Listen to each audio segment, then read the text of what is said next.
Hi guys, good morning. 5 a.m. ngayon ng umaga. And feel ko lang mag-vlog today kasi aalis kami.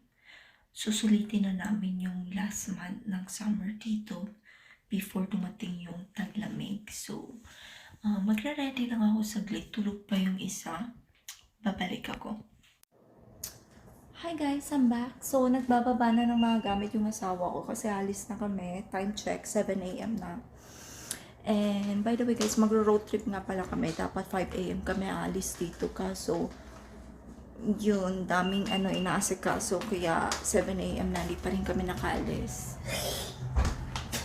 Pupunta nga pala kami sa Lake Tahoe guys, from Las Vegas. Bale 6 hours na biyahe yun. Time check, 7 a.m. na guys. So nasa road na kami, papunta na kami. So it's gonna take us like 6 hours para dumating sa Lake Tahoe from Las Vegas guys. So mahaba-habang biyahe. Ang dami naming dala guys. Actually lang kami dun 3 days lang kami dun. Pero dami naming dala. Mas mabuti ng ready tayo, di ba? Hindi pa kami nakapag-breakfast guys. Siguro sa road na lang kami magpe-breakfast. Magsa-Starbucks na lang siguro kami. Kasi wala na kaming oras. And yung hubby ko, hindi rin siya hindi rin siya kumakain ng breakfast. Ewan ko dito. Pero ako magpe-breakfast ako guys. Kasi I cannot live without it. By the way, jelly nga pala guys. Korean product. Stop over muna kami ngayon. Nasa Area 51 kami ngayon guys. Tingnan nyo ba guys? Yung nila, gas station nila and yung convenience store nila na alien yung theme. Nasa Area 51 kasi kami ngayon guys. I don't know if you heard about Alien 51. Napaka-famous dito. Ano pangalan nito? What's the name of this? Area 51 Alien Center. Pupunta tayo guys sa loob. Papakita ko sa inyo yung loob niya. Pwede rin kayo bumili ng souvenir dito pag mahilig kayo sa mga alien. Hindi ako mahilig sa alien, pero yung asawa ko guys, fan na fan niya yung alien. Siguro alien din siya.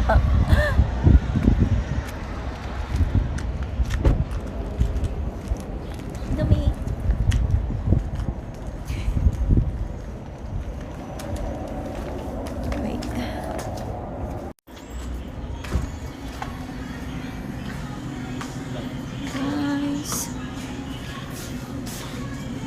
Alien. Yan yung pangalan niya. My name is Alien. Tapos dami nilang dami nilang mga souvenir. Ang mahal. Ang liit lang niya. Guys, $9.99 plus tax. Kayo nang humusga. Apakamahal. Tapos meron silang mga snacks pag gusto nyo. Oh my gosh. Ang dami nilang cute stuff na alien kasi ang mamahal ng presyo nila guys. Nag-iisa siya oh. Cutie.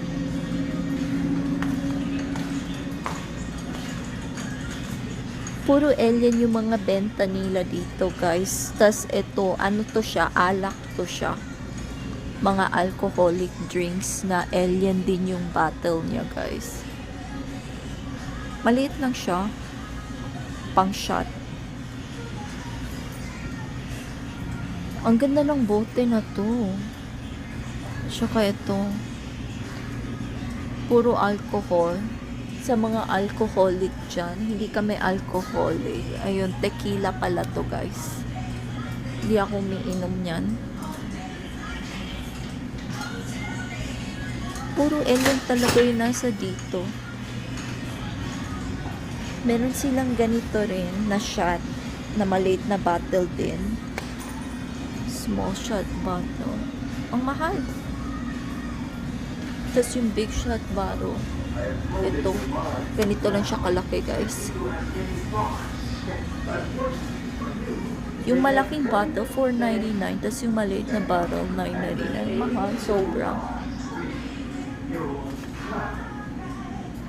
Tapos meron din sila mga stickers para sa car nyo or mga keychain. Puro alien talaga yung theme dito.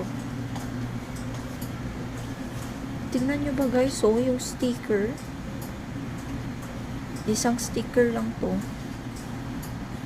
$4.99, what the heck? Ang mahal.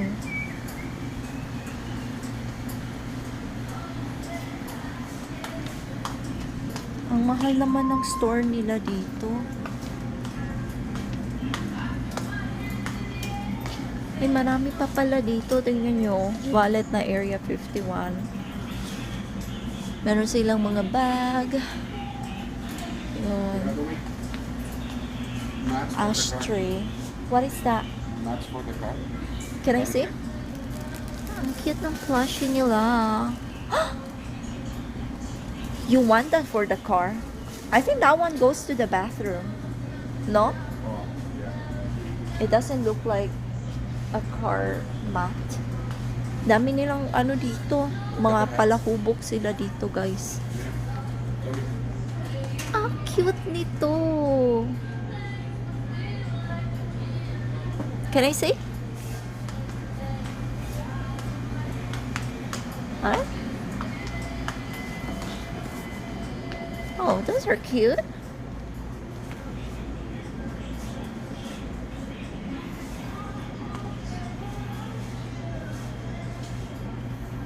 Welcome to Area 51, the best place in the Ang universe. cute nito. May damit siya. Pero grabe yung presyo, guys. $9.99. Prepare to have your Meron din silang bola na hindi pa naka-inflate. Tapos meron silang mga lalagyan ng inumin. Mga tumbler and stuff. Area 51.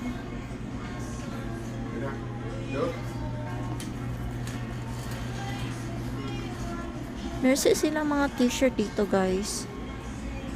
Na pang alien. You should buy a hat. You never wear a hat. Hey, this one, Dumi. Look at this. Try this on. Does it fit you? Does it fit? Or is it too small? What about this one? No, they fit, but I don't want to ruin my hair. Okay. Look. Now entering Area 51. Ang dami nilang plushies dito.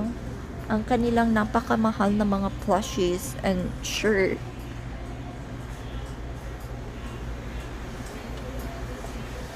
Grabe. Presyo nito, guys, oh. $24.99 plus tax. If $24.99 to, pag abot mo dun sa counter, magiging $30 na yan. Kasi dahil sa tax. Ang mahal. Grabe. Tapos ang liit lang niya. Ay, ang cute nito. Malaking version nung kanina.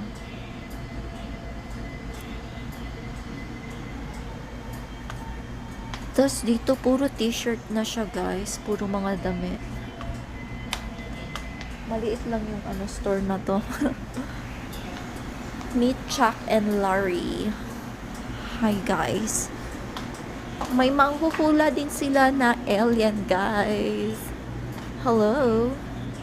Greetings, Earthling. I am Alien Zoltar. I'm here to read your thoughts, if you dare. Oh my gosh. I didn't know that talks.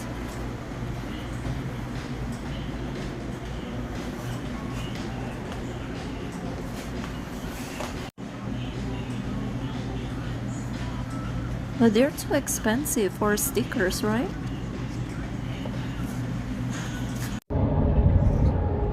Aalis na kami sa Area 51, guys. Bumili lang ako ng 2 stickers ng alien. Ididikit namin dito sa car. And by the way, guys, minalas talaga ako kasi ngayon pa ako dinatnan. I just hope na hindi sasakit yung puson ko, guys.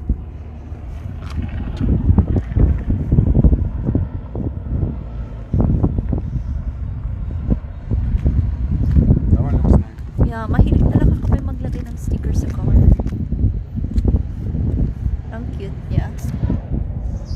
Meron din kami na ito.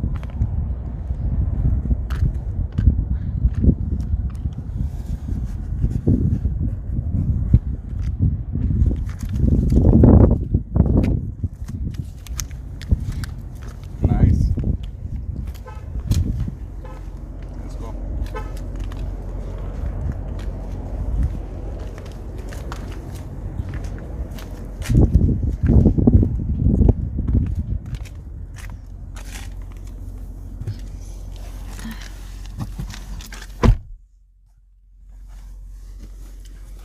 Continue na tayo sa biyahe dahil mahaba-habang oras pa yung biyahiin natin.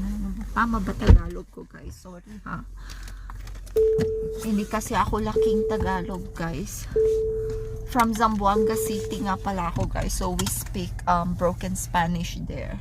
Chabacano yung yung salita talaga namin. Kaya yung Tagalog ko medyo weird. Shout out nga pala sa mga taga Zamboanga City. Buenos dias. Magsisito lang tayo.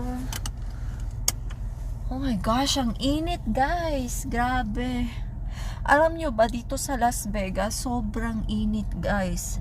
Lalo na pag summer. Ngayon kasi medyo patapos na yung summer, kaya medyo hindi na siya, para sa ibang tao hindi na to gaano kainit, pero para sa akin sobrang init nito, guys. Mas mainit pa siya sa Pinas, I swear. Next month pala taglamig na dito, so last month na nga pala to ng tag-init, kaya sinusulit na talaga namin. Kaya pupunta kami ng Lake Tahoe ngayon kasi this year hindi kami nakapagpunta sa Lake Tahoe kasi ang dami naming ganap sa buhay lately. So yung mga summer activities namin dito lang namin sa Las Vegas ginawa. Usually talaga every year pumupunta kami sa tawag dito sa Lake Tahoe. Yun talaga yung namin yung place to go every summer. So now I'm excited kasi tutuloy kami sa Lake Tahoe. Kala namin matatapos yung summer this year na hindi kami makakapunta sa Lake Tahoe. Ganito nga pala yung road nila dito. Walang walang buildings, walang puno. Desert talaga siya, guys. Puro cactus at mga desert bushes yung nakikita nyo dito, guys. Kaya grabe yung init dito kasi desert siya. Walang beach dito, guys, sa Las Vegas. Kaya kami pupunta ng Lake Tahoe para sa beach nila kasi pero yung beach nila doon, guys, hindi siya hindi siya salt water, fresh water siya kasi lake nga siya. Pero super ganda niya, guys. Ipapakita ko sa inyo mamaya. 9 AM na and nag-stop over kami dito sa hotel casino kasi meron silang dito Denny's. Bibili kami ng breakfast ko, guys. Nag-crave kasi ako ng ng strawberry crepe and sa Denny's yung masarap na crepe nila.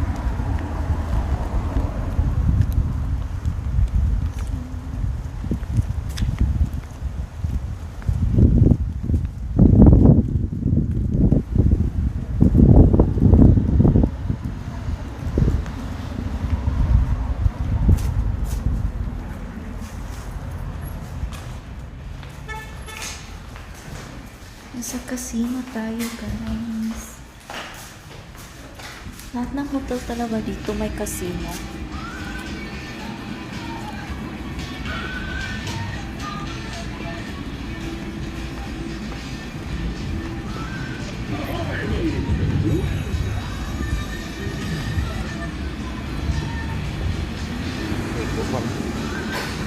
That's a nice machine, right?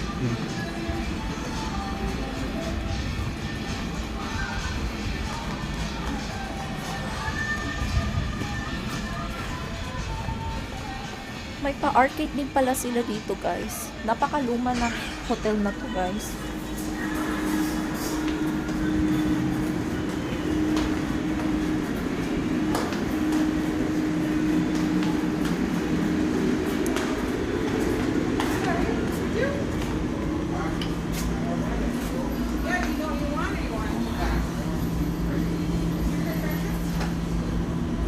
Mag-order na siya ng crepe ko, guys. Mag-aantay lang ako dito.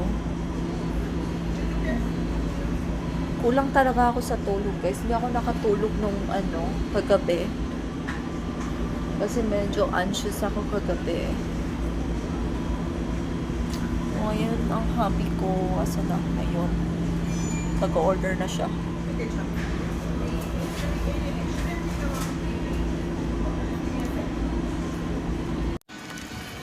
Guys, iniwan ba naman ako? Magsi-CR lang daw siya. Saan na kaya yun? So, nakuha ko na yung crepe ko, guys. And, tingnan nyo ba, guys? 8.38 para lang sa isang crepe. Kaloka. Mahal. Grabe yung mga tao dito. Aga-aga. Nagkakasino na sila.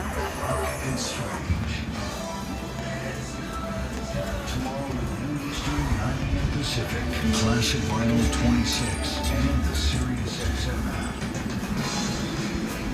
There's no comment playing our way back.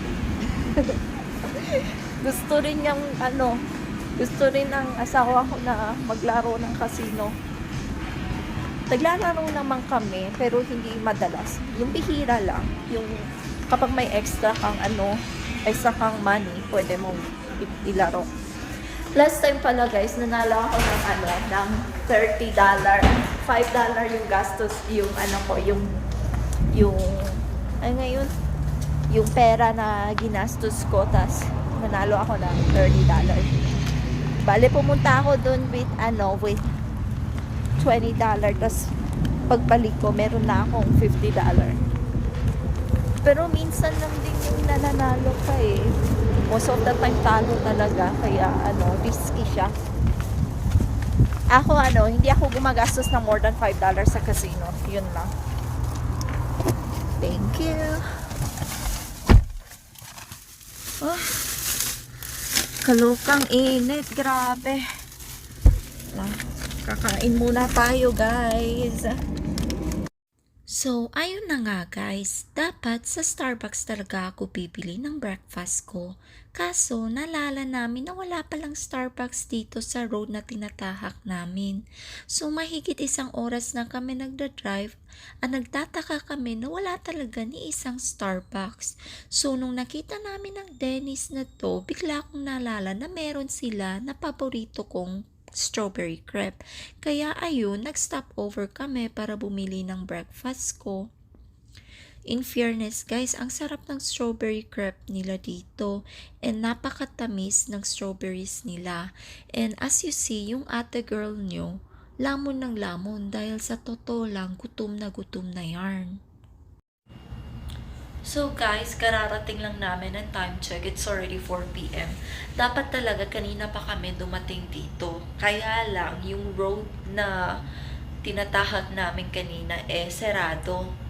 So, kailangan namin gumamit ng ibang route. So, yun, medyo natagalan kami kasi medyo naligaw din kami kasi hindi kami sanay sa daan na yun. So, yun. Ngayon nasa nasa room na kami, nakapag-check-in na kami. And yeah, 4 p.m. na nga. So, bukas na lang namin i-enjoy yung Lake Tahoe kasi medyo late na rin.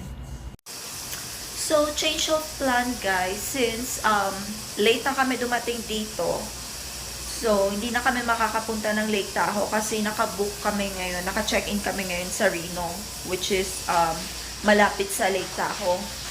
So, yung gagawin namin ngayon dito is maglilipot kami sa Reno. Since gabi na rin. By the way, change outfit ako ngayon tayo. Kasi napawisan na ako kanina.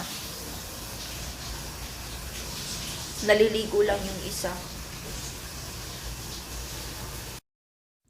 So, since medyo late and gabi na, nag-sightseeing na lang kami dito sa scenic view ng Lake Tahoe. And I have to end this vlog nga pala dito guys, since ang haba na ng video natin. So, this is the part 1 ng trip natin to Lake Tahoe. And I'll see you on the part 2 guys. So, please don't forget to like and subscribe guys, since first vlog ko ito and marami pang darating na video in the future guys. So I'll see you on my next video guys. Bye.